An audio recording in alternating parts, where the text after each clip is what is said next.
E assim, em pé como estamos, recebamos novamente o pastor Arquelau, que vai dar continuidade à ministração.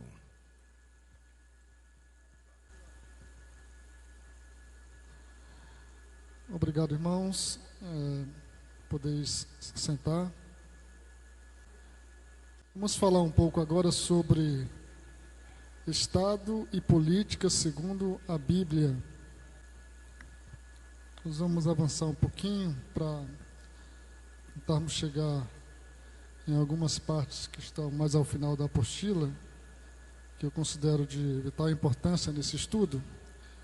E vamos falar um pouco sobre o cristão e sua dupla cidadania. Na verdade, já falamos um pouco, agora há pouco, né, na primeira parte.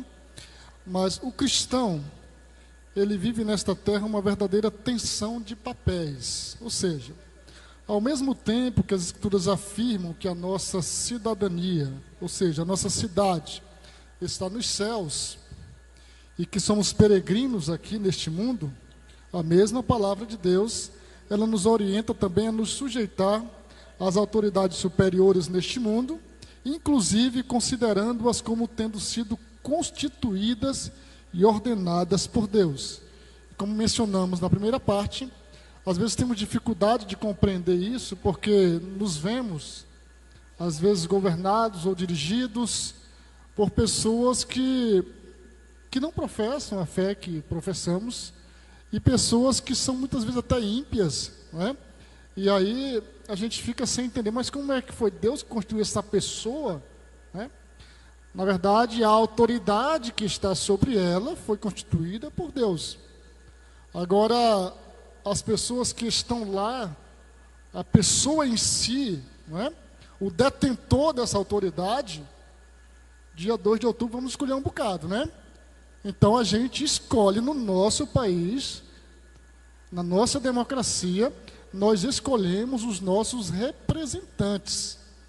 Então, quando tiver alguém lá que não é como nós gostaríamos que fosse, não podemos colocar a culpa em Deus, porque a escolha, nesse aspecto, é feita diretamente nas eleições, tanto para os cargos executivos quanto legislativos.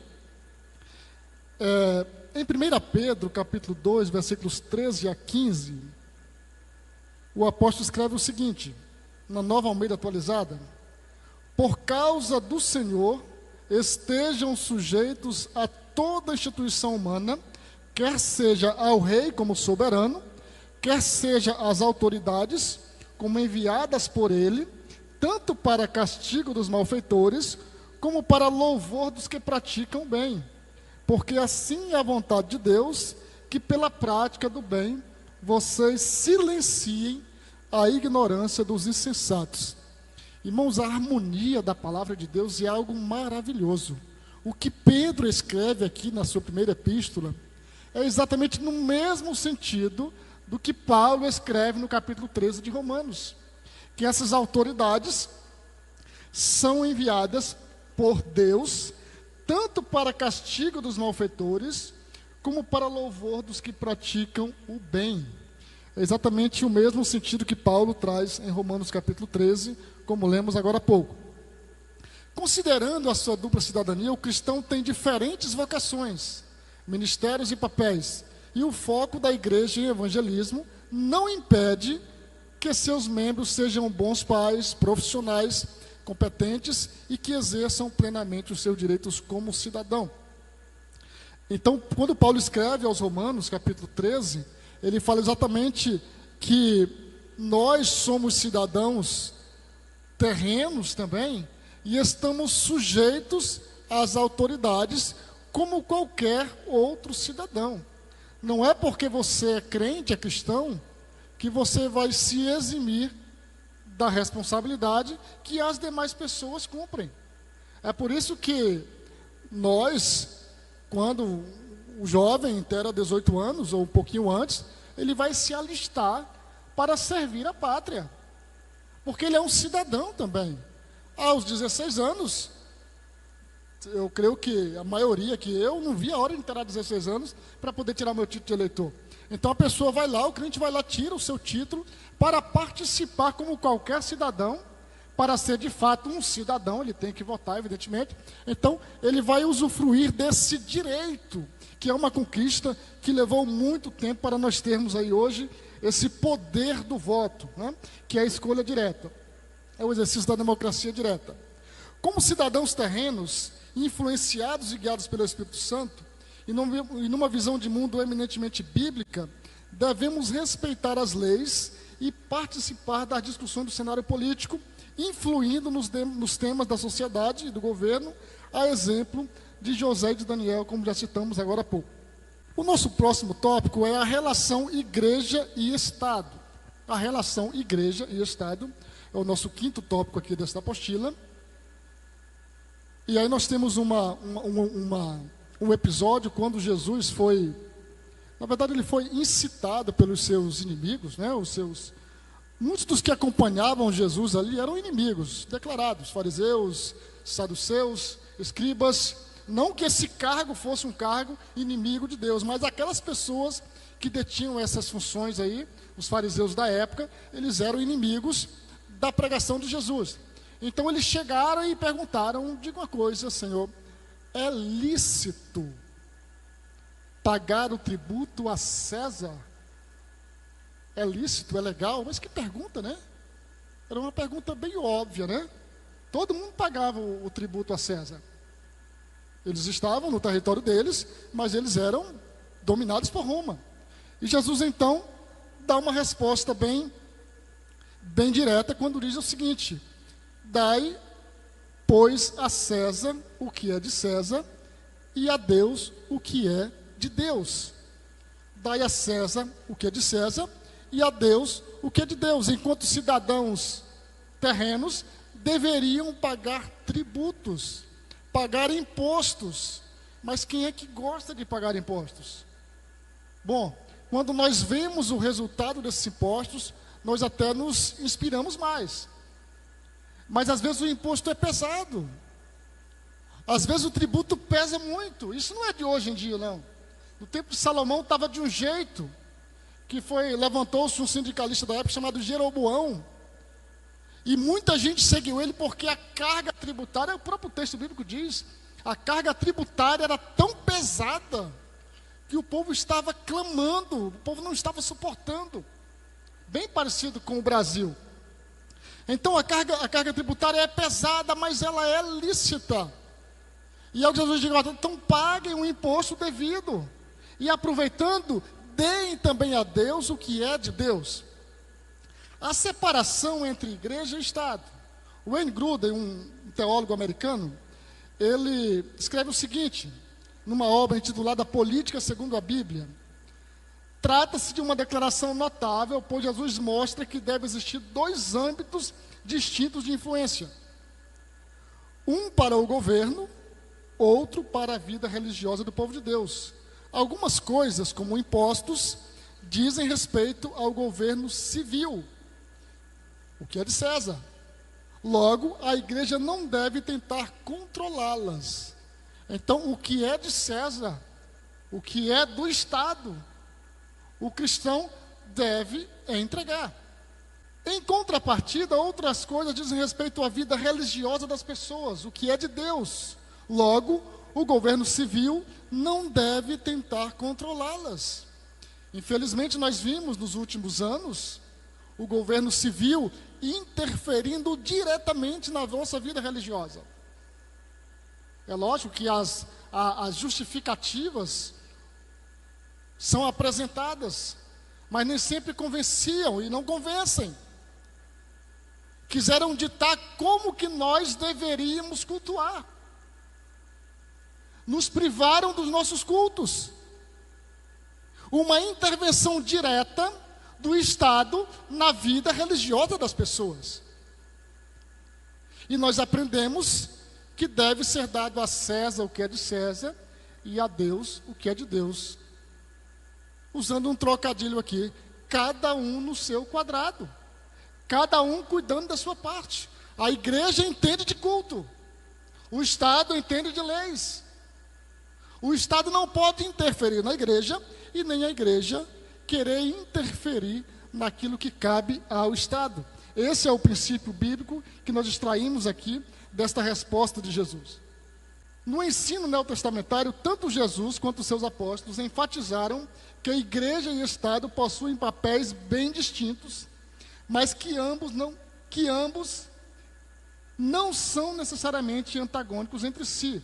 Como sal da terra e luz do mundo, a igreja deve influenciar sua nação e seus patriotas, mas não pode jamais confundir-se com o governo civil. É por isso também, texto de Paulo aos Romanos, é por isso também que vocês pagam impostos, para que a ordem seja mantida. Cumpram suas obrigações como um cidadão, paguem seus impostos, paguem suas contas, respeitem seus superiores. A união entre igreja e Estado ao longo da história.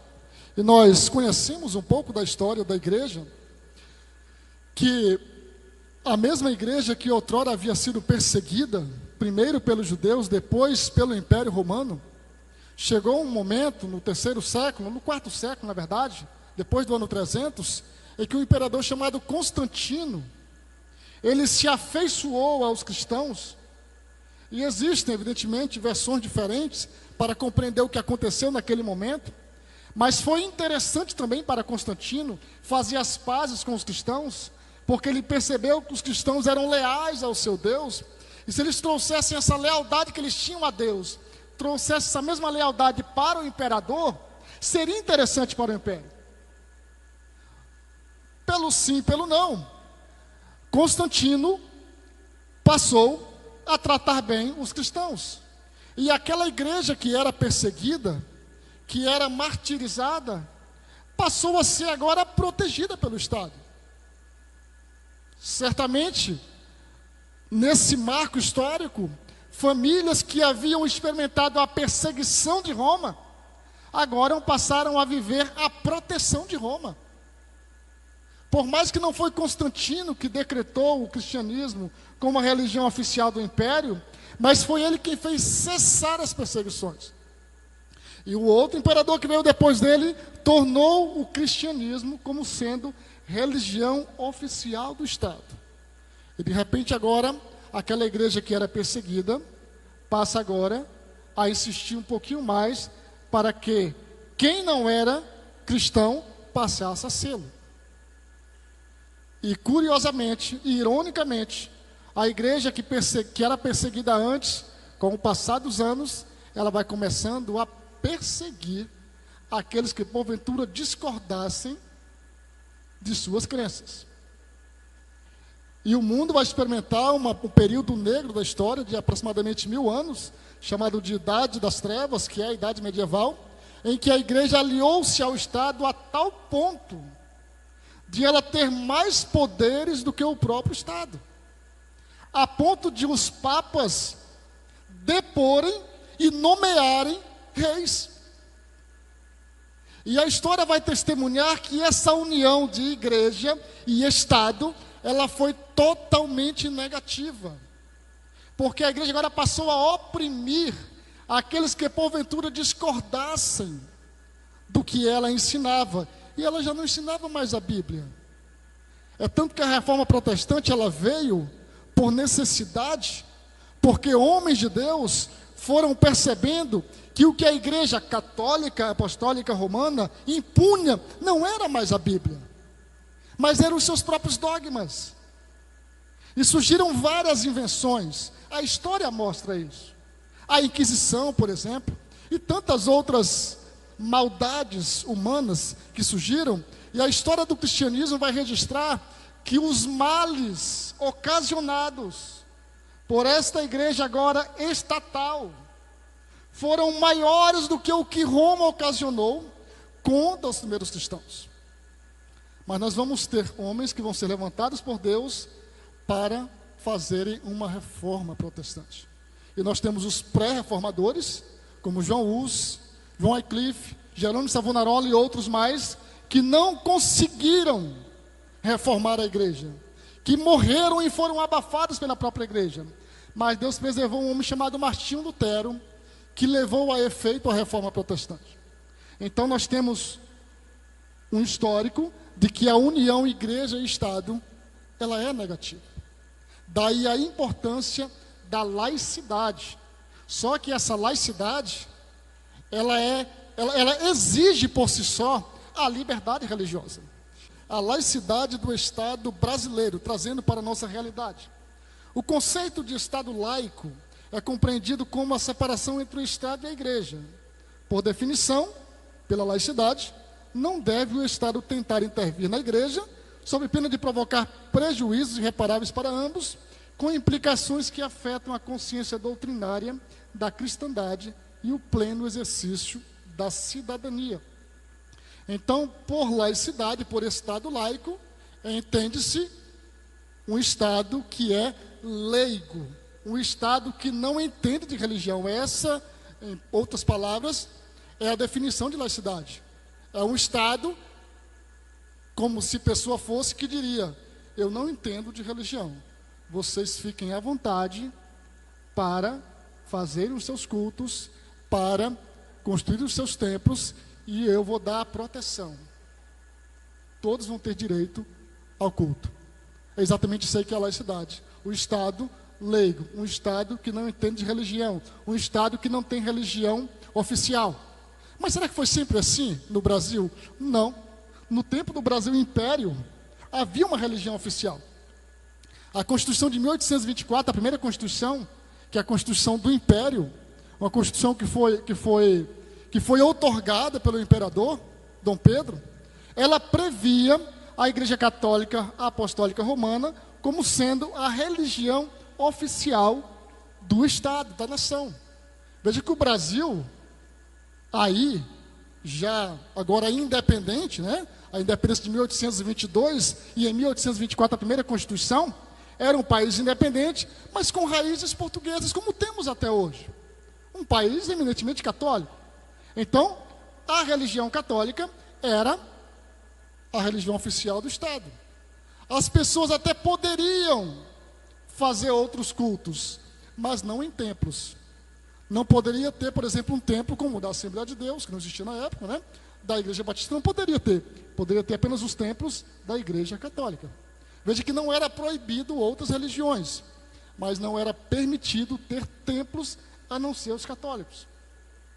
E assim foi até 1891, após a proclamação da República, que foi em 1889. Em 1891, a primeira Constituição da República. Essa Constituição teve algumas inovações. Ela trouxe, por exemplo, a liberdade religiosa e não trouxe mais a exclusividade da Igreja Católica como sendo igreja oficial. Então não é difícil você ouvir de alguém por aí dizendo que a Igreja Católica é a igreja oficial do país, porque a pessoa ainda está naquela mentalidade da Constituição Imperial. Tá? Mas nós não temos religião oficial. O Estado é laico. Você pode ser da igreja que você quiser. Podemos construir nossos templos sem intervenção do Estado. O que ele pode fazer é estabelecer algumas regras, critérios. Por exemplo, estabelecer que o templo tem que ter uma porta de emergência, estabelecer que tem extintor de incêndio, como tem um ali atrás, e outras coisas mais. Mas o Estado não pode impedir que alguém construa um templo. A pessoa cismar de fundar uma igreja e não tiver ninguém para, vou construir um templo e vai aparecer gente. Ele constrói o templo, porque o Estado é laico. Ele não impede a liberdade religiosa. Então isso foi a partir de 1889, mas isso veio a ser consagrado mesmo, de forma mais plena, na nossa Constituição de 1988, né? A nossa Carta Magna que está em vigor. E no artigo 5º da nossa Constituição diz o seguinte: todos são iguais perante a lei, sem distinção de qualquer natureza, garantindo-se aos brasileiros e aos estrangeiros residentes no país a inviolabilidade do direito à vida, à liberdade, à igualdade, à segurança e à propriedade nos termos seguintes. E o inciso 6, é inviolável a liberdade de consciência e de crença, sendo assegurado o livre exercício dos cultos religiosos e garantida na forma da lei a proteção aos locais de culto e às suas liturgias. Além de ser permitido nós gozamos da proteção do local de culto. Quando falei que durante a pandemia houve abusos, é porque nós vimos nas mídias, por exemplo, eu lembro bem de uma imagem em que um padre estava realizando uma missa, e os fiscais foram lá e colocaram fim àquele evento religioso. Isso não é legal, porque é inviolável o local de culto.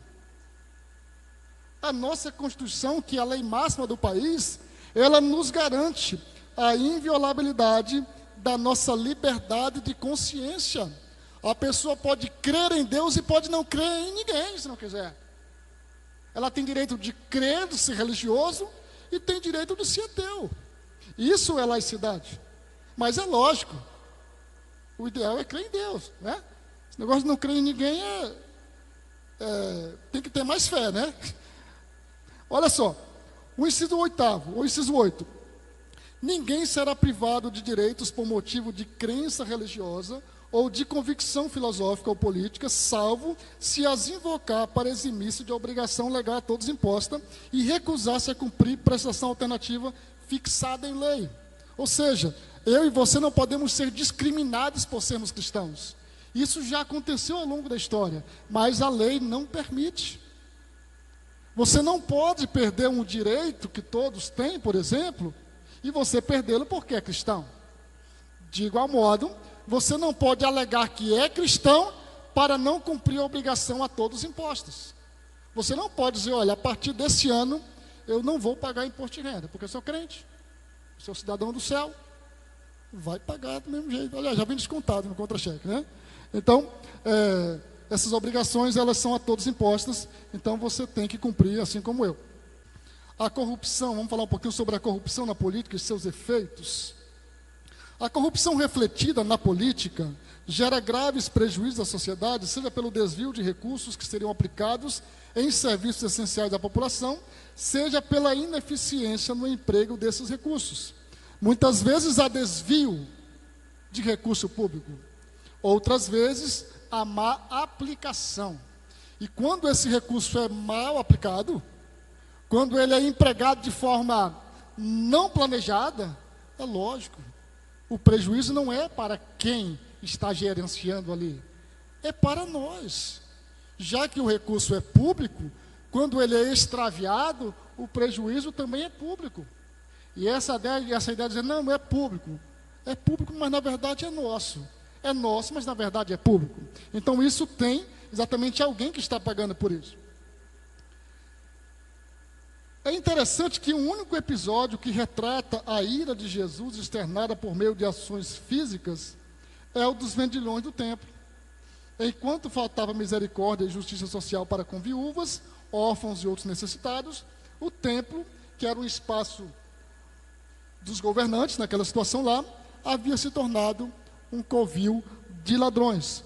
E nós conhecemos o episódio em que Jesus faz um azorrague para expulsar com ele os cambistas que estavam ali usurpando o povo, né? Não dá para dizer que ele acertou alguém, mas se alguém não foi ligeiro, é perigoso ter levado umas muxingadas lá na hora, né? Porque a Bíblia diz que ele fez para expulsar o pessoal, né? Mas só podemos ir até onde diz a palavra de Deus, né?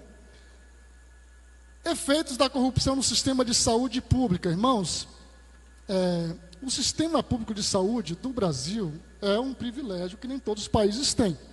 E eu recordo, um tempo atrás, que tinha vindo um grupo de irmãos lá do Peru, isso, acho que em 2009, 2010, e aí, na época, eu congregava no Calafate, e o pastor me incumbiu de ir com eles mostrar a cidade. E eu lembro que os irmãos, né, irmãs que estavam naquela caravana, eles ficavam admirados naquela época, não sei como é que é lá hoje, mas ficavam admirados de que houvesse faculdade pública, de que as universidades públicas, nossas, né, e outros serviços públicos mais, como de saúde e tal, que nós temos no Brasil. Então a saúde pública, o sistema único de saúde, é uma grande bênção, é um privilégio que não é comum em todos os países, incluindo os países da América Latina. Mas nós sabemos que poderia ser melhor, se não fossem tantos desvios e corrupções. A gente ouvia nos noticiários, tempos atrás, corrupções, histórias de corrupções, por exemplo, na compra de ambulâncias, não é? E ouvimos e assistimos no período da pandemia, corrupção na compra de respiradores, na compra de medicamentos e tanta coisa. A gente fica assim, mas parece que o ser humano não deveria ser capaz disso, né? De tirar proveito de uma área tão delicada como a área da saúde. E um tempo atrás, alguém ligou para minha esposa para perguntar pela tia dela, que mora na zona rural, que tinha uma consulta marcada. E por incrível que pareça, a pessoa do hospital perguntou primeiro se ela estava viva. Falou, fulano de tal, está viva? Sim, é porque tem a cirurgia lá, acho que era uma cirurgia, uma consulta, que estava marcada já há algum tempo para ela. E você já deve ter ouvido história de alguém que morreu e não foi atendida. Não foi atendido. De pessoas que ficam na fila para uma cirurgia, às vezes uma cirurgia mais delicada, às vezes nem tanto assim, mas como a pessoa não tem condições de fazer particular, ela fica esperando e muitos vão a óbito nessa espera. E a gente sabe que um país rico como o nosso poderia ter um sistema de saúde muito melhor. E a pandemia nos mostrou exatamente as vísceras da nossa realidade. Porque o nosso país, ainda que ninguém estava preparado para isso, mas não tínhamos estrutura para enfrentar aquela situação, e todo mundo sabe muito bem, dispensa comentários, mas sabemos que há desvios públicos que repercutem na nossa saúde pública. Efeitos também na segurança pública. Então, se você for fazer um comparativo do que é exigido da quantidade de policiais por habitante, no Acre, em outros estados, mas você vai ver que está sempre bem aquém do que deveria ter a quantidade. Então nós sabemos que a segurança aqui é pública, não é falta de boa vontade dos profissionais, mas muitas vezes é desvio de recursos que deveriam ser aplicados para que nós tivéssemos segurança pública com mais qualidade. Em relação à educação, e eu lembro quando eu morava na zona rural, quando eu tinha 10 anos, 9, 10 anos, no ramal Santa Maria, na BR-364, em 86, a minha mãe era professora lá. Ela foi a primeira professora do trecho do ramal que teve a primeira escola na época. Ela tinha o primeiro grau incompleto. Ela era professora, diretora da escola e às vezes também era merendeira. Mas ela era professora de 3 séries, da primeira série, da segunda série e da terceira série. E isso em 1986. O meu primo aqui, o irmão Paulo, né, na época trabalhava no caminhão de entregar merenda, e eu lembro que ele sempre ia lá deixar, né? Então veja bem, em 1986, a minha mãe tinha o primeiro grau incompleto, dava aula para 3 séries, era merendeira e diretora. Era uma situação bem difícil. Só que, infelizmente, ainda hoje, a gente vê realidades semelhantes a essas. Eu tenho uma parenta que mora na zona rural, ela é formada em História, mas ela dá aula de espanhol, de matemática, de língua portuguesa, de geografia, e mais as outras disciplinas aí do ensino fundamental. Veja bem, a formação dela é em História. Agora me digam, qual a condição de um aluno que é educado nessas condições de concorrer com outros, por exemplo, numa prova do Enem? É complicado. Nós estamos em 2022. De 1986 para cá, já passaram mais de 30 anos, quase 40 anos. E a gente vê que a situação ainda é muito aquém do que deveria ser. Porque existe muita corrupção no nosso país. Existem muitos recursos, mas são desviados. E quando eles são desviados, eles fazem falta em áreas vitais da sociedade. Infelizmente, por causa da corrupção, que leva muito do que seria aplicado aí na saúde, na educação e na segurança pública, apenas para citar algumas áreas. Nosso oitavo item é o papel da igreja no combate à corrupção. A igreja combatendo a corrupção? Será que está certo mesmo? Embora a luta contra a corrupção não seja uma atividade especificamente da igreja, enquanto ente religioso, tem tudo a ver com a cosmovisão cristã de que devemos ser sal da terra e luz do mundo. A integridade, justiça, compaixão e amor ao próximo é o que deve ser evidenciado na nossa fé cristã como obras visíveis.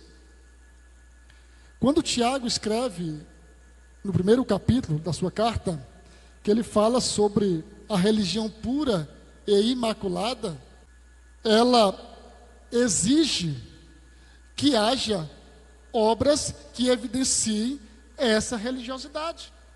Tiago, capítulo 1, versículo 26 a 27. Qualquer um que se considere religioso e fala demais, está se enganando. Esse tipo de religião é mera conversa fiada. Religião de verdade que agrada a Deus, o Pai, é esta: cuidem dos necessitados e desamparados que sofrem, e não entrem no esquema de corrupção do mundo sem Deus. Então a religião pura e imaculada, ela se evidencia, ela se materializa no cuidado aos mais necessitados. E são citados aqui dois grupos, os órfãos e as viúvas, mas em todo o texto bíblico, no Antigo Testamento e no Novo Testamento, você vê um cuidado especial de Deus com o órfão, com a viúva, com o estrangeiro e com o pobre. Então a religião pura e imaculada não é a salvação, irmãos. É a evidência de alguém que é salvo, que é religioso. É visitar os órfãos e as viúvas em suas necessidades. E o outro item: e não se deixar ser contaminado pela corrupção do mundo. Então a igreja, além de não se contaminar com a corrupção do mundo, ela tem que ser uma voz que proteste contra a corrupção. Por isso que foi promovido esse seminário, porque é papel da igreja ser protestante contra o pecado e inclui a corrupção. A questão então é: pode ou deve a igreja se envolver com atividade política? Há dois significados do termo. O primeiro é de política como atividade político-partidária. Pode. As pessoas podem. E eu até diria que devem. Que bom que tenhamos opções de pessoas que tenham princípios cristãos à nossa disposição para escolhermos em quem votar. Pessoas que estejam dispostas. Eu coloco meu nome à disposição. E aí os irmãos vão analisar. Não estou falando eu, tá? Estou falando hipoteticamente aqui. Pessoas que coloquem-se à disposição. Então esse é um aspecto. O segundo sentido é o de política ou atividade política como exercício de cidadania. A igreja deve se envolver com o exercício da cidadania porque está dentro da polis. A igreja está dentro da cidade. Uma igreja está dentro da cidade. Esse é o endereço. Cidade de Rio Branco. Então, como que ela está dentro da cidade? Os seus membros moram em uma cidade. Como que vamos ficar fora da discussão política? É impossível. A igreja deve se envolver, então, porque está dentro da cidade, e deve ser mais do que observadora do sofrimento em hospitais, das péssimas condições de escolas, da falta de segurança, do atendimento inadequado, da assistência social a órfãos e viúvas e de outros problemas sociais relacionados à quantidade ou qualidade do serviço público. A influência através dos padrões morais cristãos é uma outra forma de influenciarmos. Um dos motivos pelos quais Jesus nos deixa aqui na terra é para que o glorifiquemos ao fazer o bem a outras pessoas em todas as áreas da vida. Assim, enquanto temos oportunidade, façamos o bem a todos, principalmente aos da família. Gálatas capítulo 6, versículo 10. Por certo, isso significa que devemos fazer o bem a outros conforme tivermos oportunidade. Ao exercermos influência positiva sobre as leis e o governo e a influenciarmos para melhor o processo político. Para Wayne Grudem, um teólogo que já citei recentemente, os cristãos devem influenciar políticas públicas, embora respeitada a laicidade do Estado. Ao mesmo tempo em que devem zelar pela liberdade religiosa, também devem contribuir para o debate de políticas públicas de modo não raivoso, mas gentil, cativante, amoroso e respeitoso. E na época nossa, das redes sociais, a gente vê muitas vezes pessoas que não conseguem ajuntar, elas conseguem mais espalhar, porque o discurso delas é um discurso raivoso, não é gentil e não cativa. É verdade que está difícil se posicionar hoje, porque existe uma intolerância muito grande. Mas o cristão, não combina para o cristão tentar convencer sendo raivoso, sendo iracundo. Na verdade, em coisa alguma, não é? Como é que a gente vai convencer, como é que a gente vai influenciar o mundo, como é que vamos salgar se nós somos pessoas iracundas, raivosas? Pela lógica, não há como se impor uma fé autêntica, pois seria clara incoerência de termos, de propósito, de ações. Por outro lado, a coerência sim entra na natureza essencial da fé autêntica e a condenação feita por Jesus. Os discípulos queriam, João e Tiago, os dois irmãos, Boanerges, filhos do trovão, né? Em uma certa ocasião, uma cidade lá não quis receber o evangelho de Jesus, e eles deram a ideia: Senhor, se o Senhor quiser, a gente já pede fogo do céu, já resolve isso aqui, consome todo mundo. Eu disse: pai, você não sabe que lado estão? Calma, não é assim, né? Só falo, quase que diz assim: olha, não é por força nem violência, né? Está lá no Antigo Testamento isso, né? Mas essa é a ideia. Não é forçando. As pessoas, elas vão crer. Jesus conversou com Nicodemos e deu certo, né? A gente vê lá na frente Nicodemos aparecendo novamente. Ele conversou com um jovem rico e a gente não vê resultado. Ele saiu triste porque tinha que vender tudo, distribuir para os pobres e seguir Jesus, tomando cada dia a sua cruz. Então, o evangelho ele vai ser pregado, mas as pessoas têm o direito de aceitar ou rejeitar. Nesse sentido, sugere-se que, além do envolvimento com pautas legislativas anticorrupção, outras ações de cidadania sejam incentivadas, como, por exemplo, a educação, o esclarecimento, como objetivamos nessa palestra aqui. Estabelecendo critérios básicos nas escolhas como cidadão, né? Como que nós vamos definir a nossa atuação como cidadão, seja como alguém que coloca o seu nome à disposição para um cargo eletivo, ou como os demais que vão votar e eleger? Precisamos estabelecer critérios básicos. O que faremos enquanto detentores de dupla cidadania? Alguns pontos. Os cristãos estão na terra para pregar o evangelho e fazer o bem em todas as áreas da vida. E o governo civil é usado por Deus para frear o mal no mundo. Devemos ensinar toda a Bíblia e não apenas pregar o evangelho. Pregar o evangelho, aquela mensagem evangelística que atrai a pessoa para Cristo. Ótimo, mas precisamos depois pregar toda a Bíblia para essa pessoa, para essa família. As pessoas têm que ser instruídas pela palavra de Deus.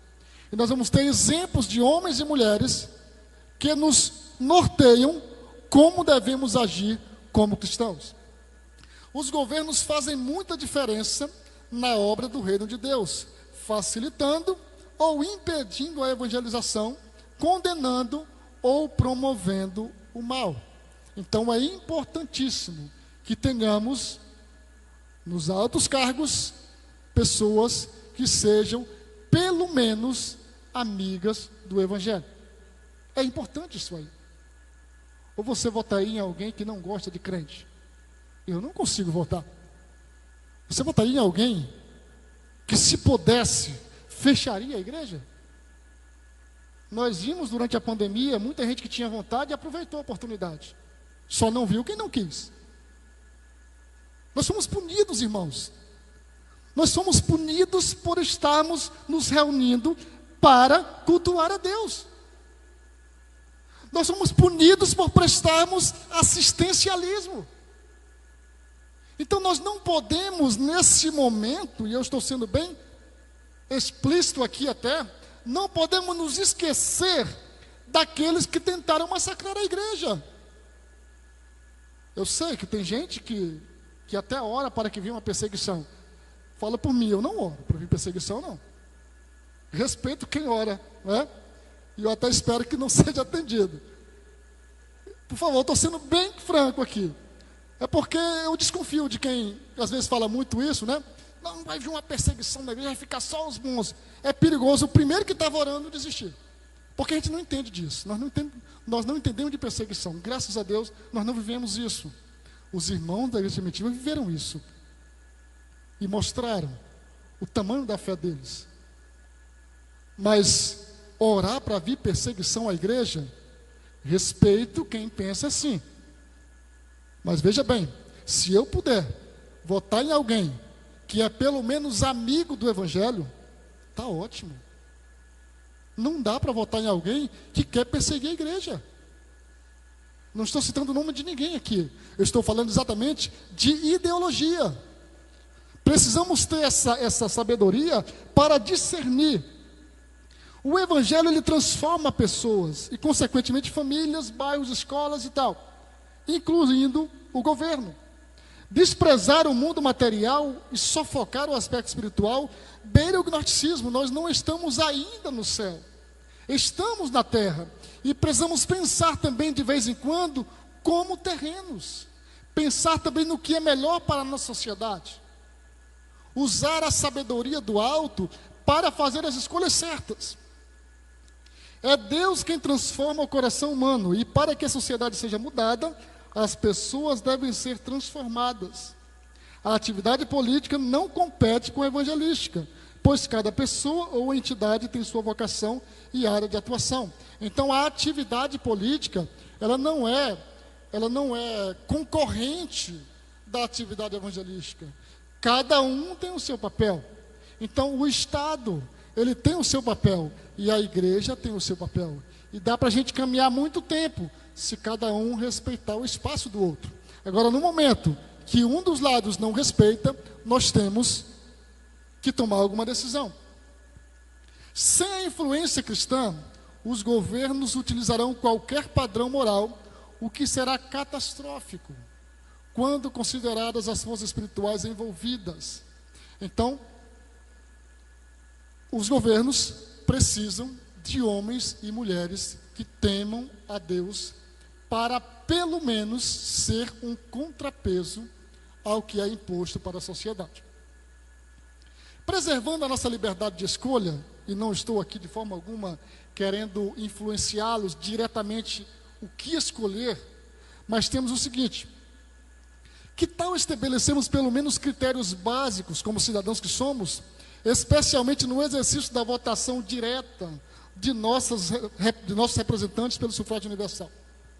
Irmãos, nós já temos alguns prejuízos no momento da escolha. Eu estava assistindo a um vídeo, acho que ontem, sobre esse nosso sistema de proporção, né?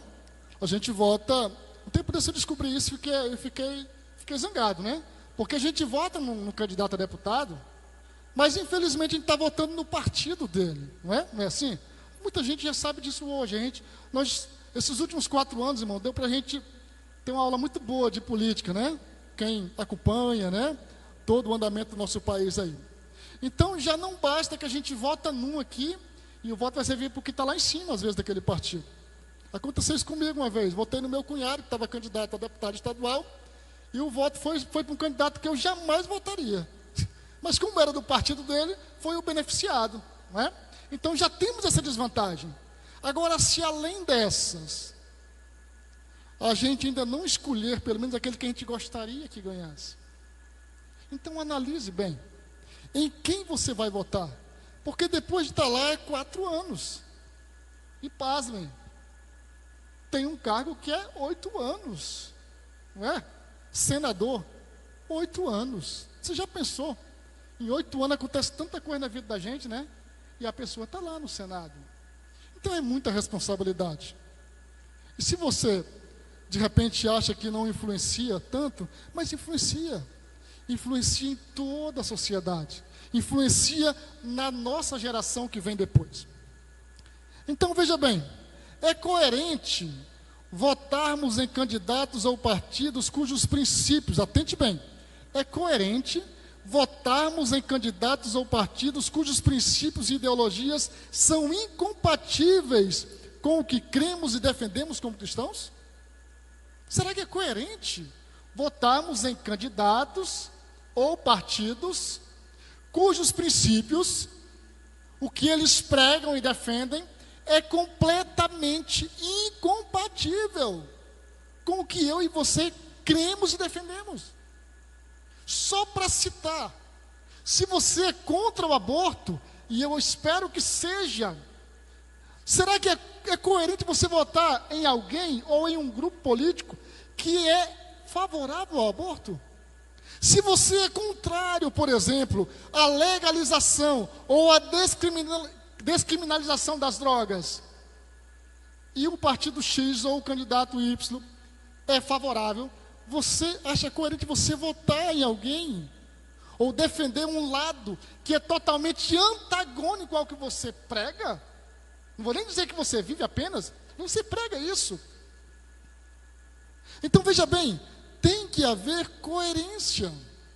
Se nós cremos e defendemos os princípios cristãos e bíblicos, temos que agir de acordo com o que pregamos e cremos.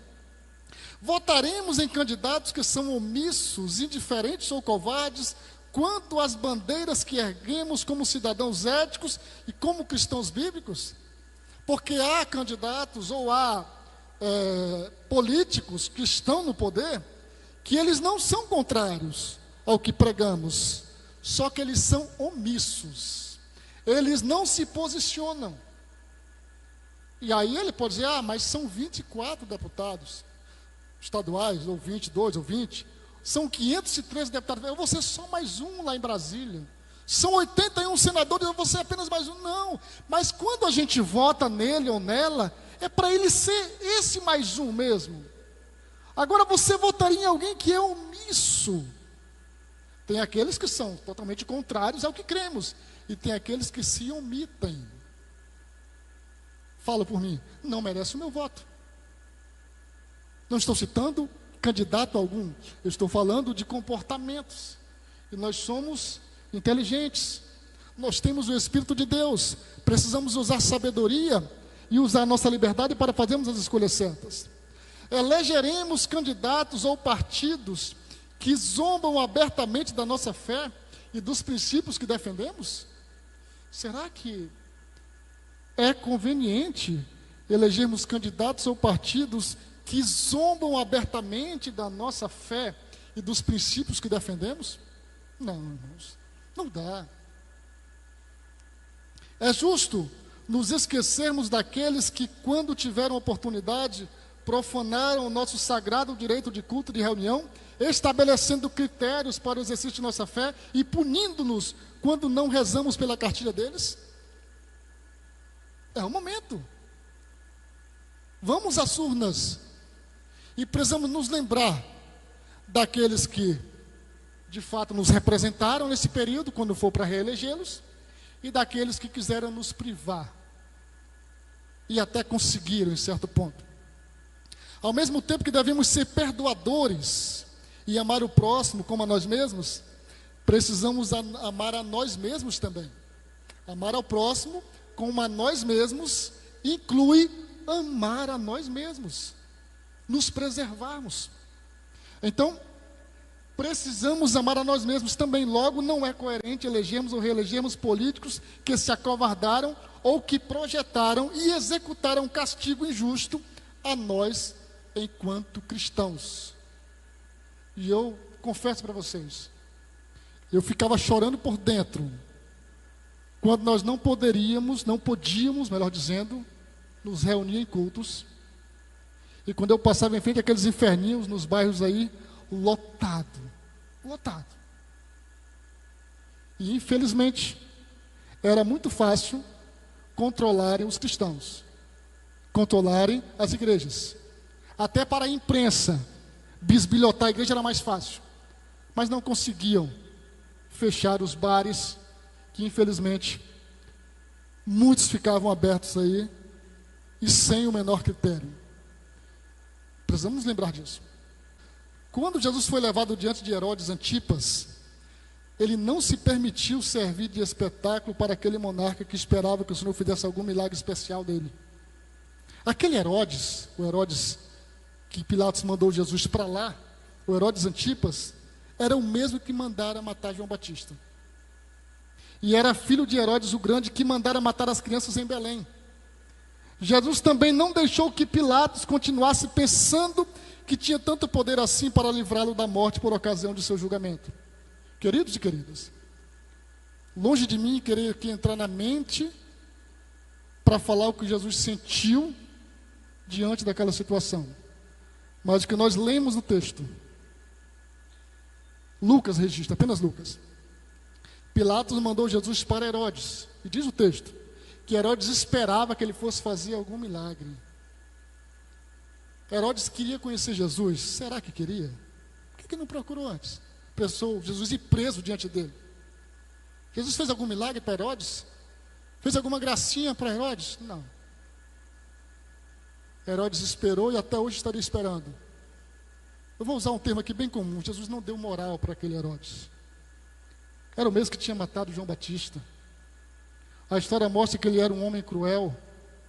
E ele queria agora que o nosso mestre fizesse algum espetáculo para ele. Já não bastava estar sendo humilhado, já está experimentando a morte de antemão, agora servir de espetáculo para Herodes? Não.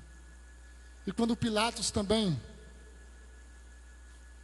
quis falar para Jesus que ele tinha poder de justiça, rapaz, nenhum poder te seria dado se não fosse de Deus. Como que dizendo, rapaz, fica na tua, isso aí, esse poderzinho que tu tem, foi Deus que te deu. Faz a tua parte, não é? Estou apenas parafraseando aqui, tá bom? Então, esse episódio eu acho que é interessante. Paulo apelou para a cidadania romana em Filipos, após ser preso juntamente com Silas e serem chicoteados. É bem interessante isso aqui, porque aquele episódio lá do cárcere de Filipos, que o carcereiro se converteu, então eles tinham apanhado. Eles estavam no tronco, quando Deus enviou um terremoto que abriu as portas daquele cárcere, e aí eles foram, a gente conhece a história, né? O carcereiro levou ele para casa, lavou-lhe os vergões, né? Acredito que lavou ali, tirou aquela salmoura onde ele tinha sido chicoteado. No outro dia, quando se deram conta de que aqueles homens eram romanos, quiseram soltá-los de forma secreta, para ninguém saber. Rapaz, prendemos romanos, homens romanos agora. Paulo disse, não é assim não. Venham aqui e nos soltem e se expliquem publicamente, porque vocês prenderam e açoitaram homens romanos sem terem sido condenados, infringiram a lei. Não pode ser assim. E nós temos outros episódios também envolvendo Paulo, inclusive foi lido hoje aqui no início desse estudo, na parte devocional.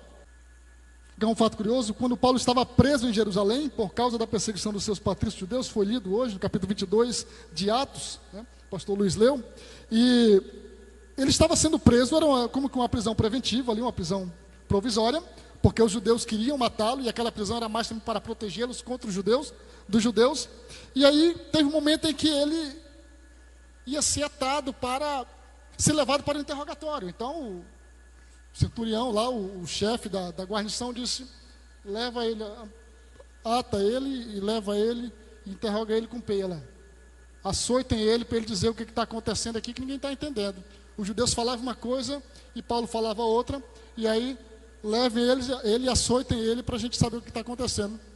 E aí quando o soldado estava amarrando Paulo, ele disse, vem cá, já pode agora, é?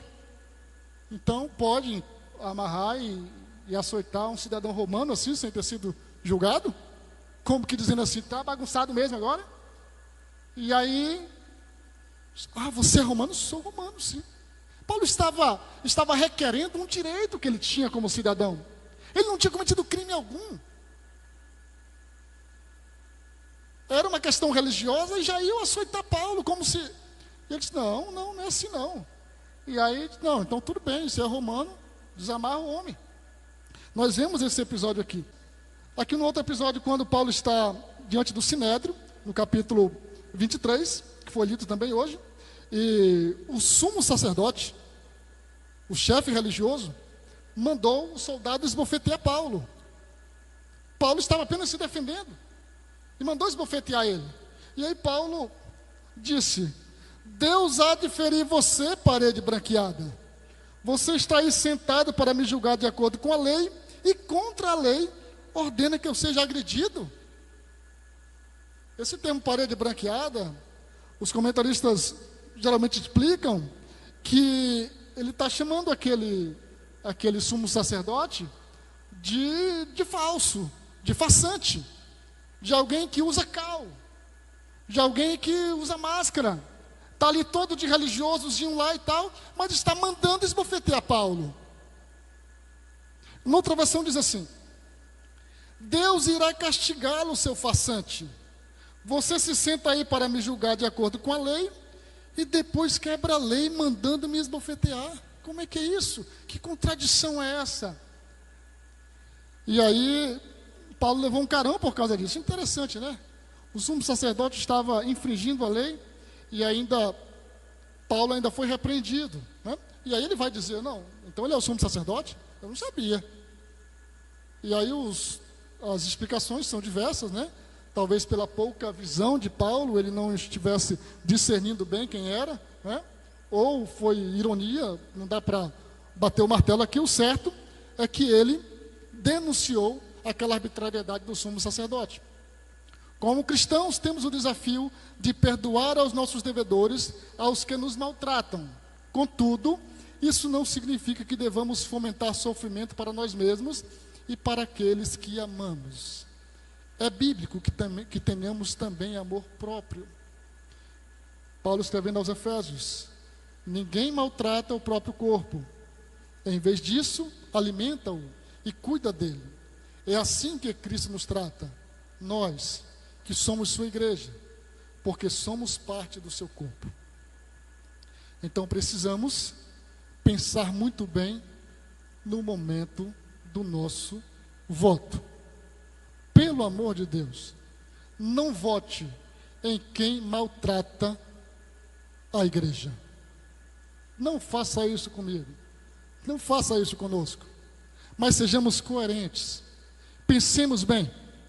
Analisemos bem, para que nós vivamos o que pregamos e aquilo que cremos. Já nas nossas considerações finais, diante do que vimos aqui, precisamos compreender e nos lembrar sempre que acima de todos os seres humanos e de todas as autoridades e poderes está o nosso Deus e o Senhor Jesus Cristo sentado no trono do universo, governando o mundo.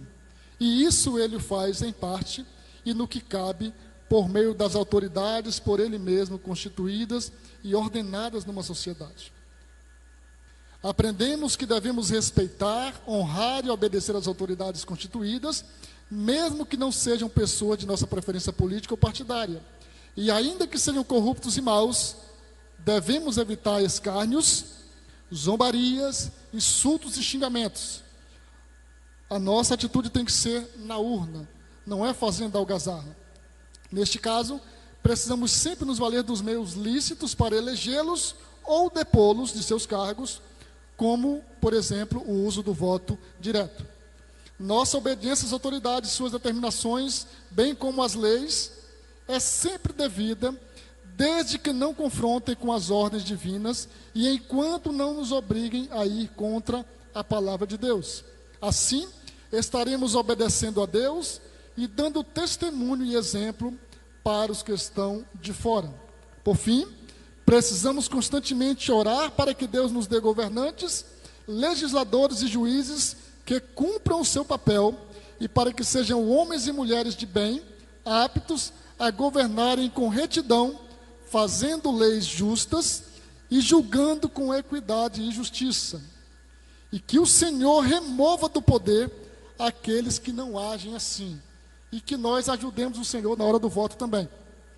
Enquanto isso, devemos usar os instrumentos legais como cidadãos e as armas espirituais como a oração e o ensino da palavra de Deus. Contudo, cabe termos a consciência de que um reino plenamente justo o teremos apenas na perspectiva escatológica, quando finalmente vier o reino do Senhor. Enquanto isso, nós estamos aqui sujeitos, muitas vezes, a ser governados por pessoas que não são como gostaríamos. Mas o que couber a nós, precisamos agir como cidadãos do céu e como cidadãos brasileiros. Que Deus nos abençoe mediante a sua palavra e que esse ensino seja de edificação para você, como tem sido para mim. Obrigado.